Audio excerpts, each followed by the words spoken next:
એક તરફ રાજ્યમાં જ્યારે ગેસના પુરવઠાની અછત છે ત્યારે વડોદરા શહેરમાં એસઓજીની ટીમે રાંધણ ગેસના કાળા બજારનો પર્દાફાશ કર્યો છે।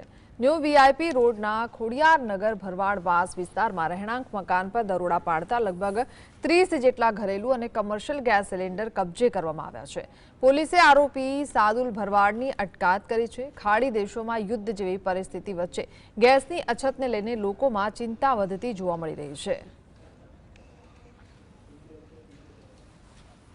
જે પ્રમાણે વડોદરામાં ગેસના બોટલની તંગી છે ત્યારે વડોદરામાં હવે કાળા બજાર પણ શરૂ થઈ ગયા હોવાની ચર્ચા છે। જે પ્રકારનું દ્રશ્ય આપ વડોદરાનું જોઈ શકો છો કે અહીંયા આગળ 30 જેટલા બોટલો જે છે મળી આવ્યા છે। આજે સાદુલભાઈ કરીને જે છે તેમની પાસેથી આ જે પ્રકારના ગેસના બોટલો મળ્યા બાદ એસઓજીની ટીમ જે છે એ હરકતમાં આવી છે। આ વડોદરાના ખોડિયારનગર વિસ્તારમાં આપ દ્રશ્ય જોઈ શકો છો કે આ જે પ્રકારનું દ્રશ્ય છે હવે 30 ગેસના કોમર્શિયલ અને ડોમેસ્ટિક ગેસના બોટલો મળી આવે છે। એક તરફ લોકોને ગેસના બોટલો નથી મળી રહ્યા ત્યારે આ પ્રકારના ગેસના બાટલો મળી આવતા તંત્રમાં દોડધામ જરૂર મચી ગઈ છે। આ જે પ્રકારની આપ જોઈ શકો છો ગેસના જે બાટલો છે એનો જથ્થો ગેસના બાટલોનો જથ્થો જોઈ શકો છો અને બીજી તરફ જે સાદુલભાઈ છે તેને પણ ઊભા રાખવામાં આવ્યા છે પોલીસ દ્વારા અને જે પ્રકારના ગેસના 30 જેટલા બાટલો આપ જોઈ શકો છો 1 2 3 4 5 6 7 8 9 10 11 12 13 14 15 16 17 18 19 20 21 22 23 24 25 27 28 અને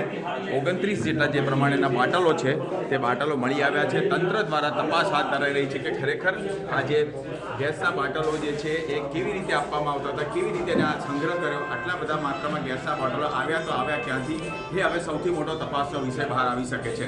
રૂપેશ ચોકસી, GSTV, વડોદરા।